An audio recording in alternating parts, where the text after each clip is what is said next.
In the last video, I spoke a bunch about the determining factor on whether we have inflation or deflation.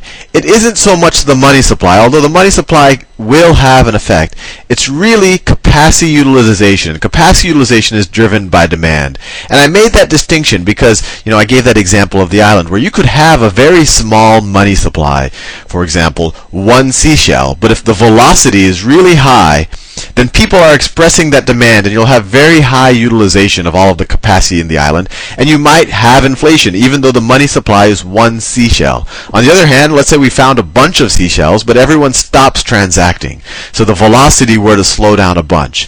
So in that case, even though the money supply is huge, or a lot larger than it was, people aren't expressing demand, so demand will be a lot lower than capacity. And as we showed in the Cupcakes Economics video, when you have high a lot of unused capacity, it's everyone's incentive to kind of try to sell that extra unit, and they all lower prices. So you can have an increased money supply, but if the velocity slows down, or if demand is slowing down, because that's what's causing the velocity to slow down, then you could still have a deflationary situation. So given all of that we talked about, and actually we touched on this chart where we showed that every major inflationary bout was actually stimulated, or is actually preceded by a pretty big upturn in capacity utilization, and the inflation really started going once capacity utilization got into the 80% range. And you can imagine that on average, that's when, if on average the world is running at 80%, that means that some people are running at 70, some people are running at 90, 95%. And those people who are running at 95%, those are the people who say, gee, instead of trying to run at 96, 97, 98% utilization, why don't I just raise price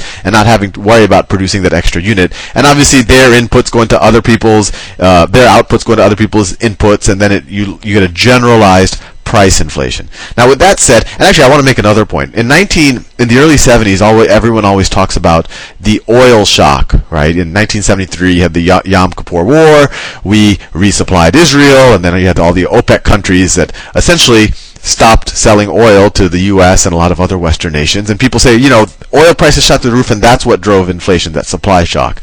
That probably contributed to it, but 1973 is right around there. So if you actually look at this chart, we're already kind of on an inflationary spectrum. Prices, the generalized prices were already increasing, and capacity utilization had really preceded that. That probably just added fuel to the flame. With that said, everyone, the question that everyone's wondering about is what's going to happen now. So before the current financial crisis, we had a certain amount of capacity. Let's say this is everything. This is the U.S. output. U.S. output. And in a normal environment, let's say this is U.S. GDP, right? GDP is just output. So in a normal developed environment, so if you go back into the 60s, and I should probably get the Bloomberg chart on this too, because it's pretty interesting. We consumed about 60% of our 60% of our GDP was on consumption. And consumption always isn't a bad thing. Let me turn off my phone. It's ringing. Consumption isn't always a bad thing. It's actually what we use to have a good standard of living. If I have a nice sofa and a TV set and I go on vacations, that's consumption, but it improves our standard of living. And the goal of all countries is really to improve that average standard of living. But the remainder is savings. The remainder, in a traditionally, kind of responsible developed nation, you save 40%, maybe 30 to 40%, depending on whether you're Japan or whether you're Western Europe. And what savings turns into is essentially new investment to raise your output. So this savings is what allows you to increase your output in the next year. Whoops. My screen. So if you don't do that savings, your output, if you don't save even a little bit, your output will actually decrease, because no one will invest in factories, and the factories will get old, and the roads will stop being usable, and all the rest. Whenever someone's investing, that's someone else's savings. And it's very important to realize that their investment and savings are really two sides of the same coin. If no one's saving, then there's no money for investment. But just going back to this example, when people are saving, that's what not only maintains output, but actually increases total output. So this would be in the next year or the next decade. And then when we consume 60% of this, we're consuming 60% of a larger number, and our standard of living will go up. And this is a very sustainable and good situation. What happened, unfortunately, over the really since the early 80s is that we had a constant expansion of credit, and we started lending more and more money to everyone, and other countries started lending more and more money to us, and most of that got expressed in more and more consumption. So if you look at U.S. output,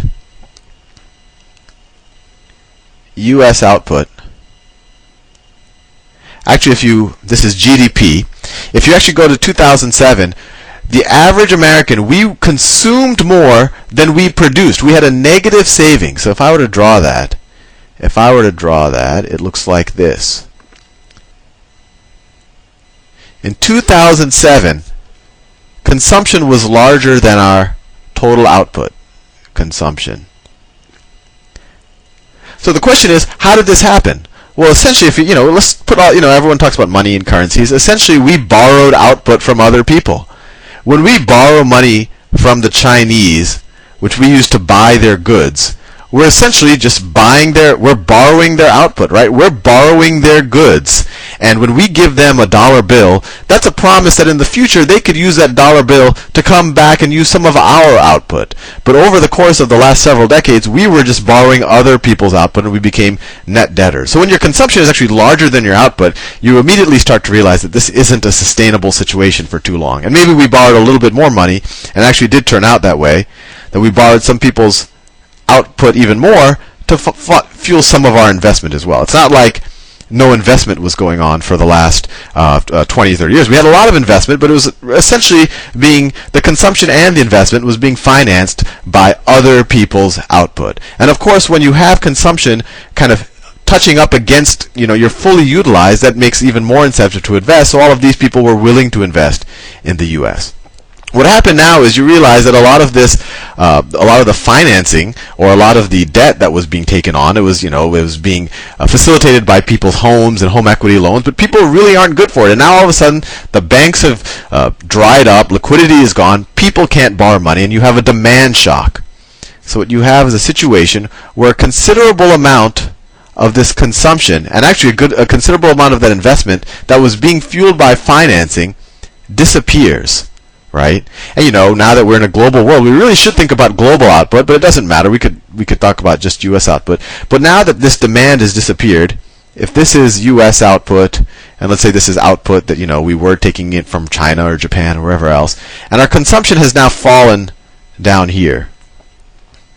And it's not because all of a sudden people became prudent. It's because people aren't willing to lend them to go to Williams-Sonoma and buy a $50 spatula or whatever else.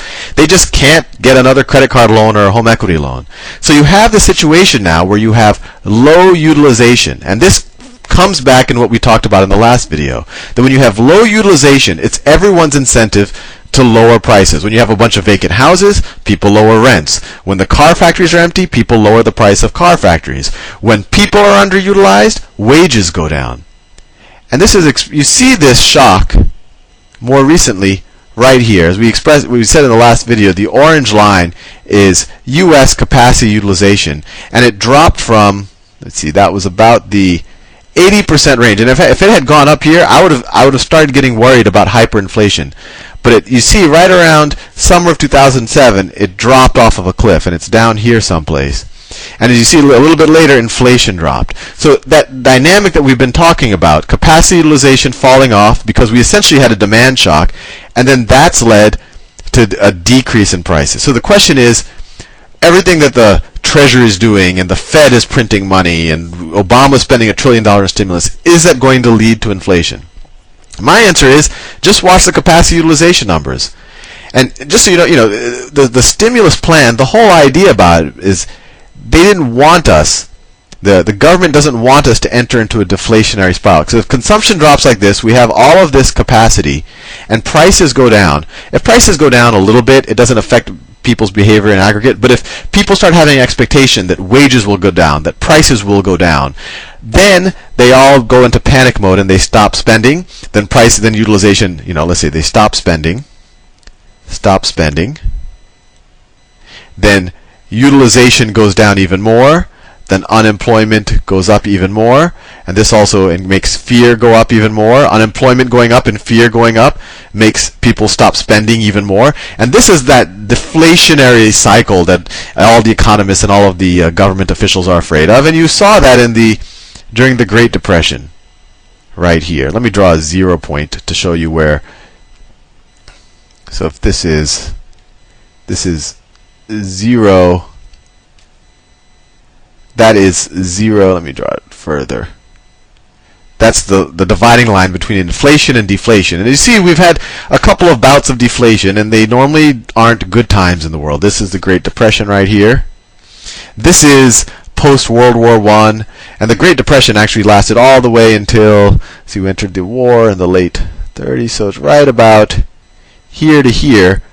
We had a little bit of inflation, kind of you had the first wave of the New Deal stimulating some spending, but it really never got us to any significant level of inflation. Just so you have a sense, I would consider anything above 5% inflation as kind of really, really bad, and let me draw a line there. So that's kind of the 5% inflation mark. And you see, we really didn't get 5% above 5% inflation until you end up with World War I, and then you have the post-war period. We're under Bretton Woods, and then in the 70s we had the, as I talked about before, you had the oil shock and all of the rest, and the rest is history. But as you see, the deflationary periods were just things that government officials want to avoid altogether. So the idea of the stimulus is for the government to borrow money because no one else can, and they can essentially fill up the gap where the consumers left off. Now the question is, are they going to fill up enough of a gap? And actually I realize that I'm running out of time again, and I don't like to make these videos too long. So I'll talk about that in the next video.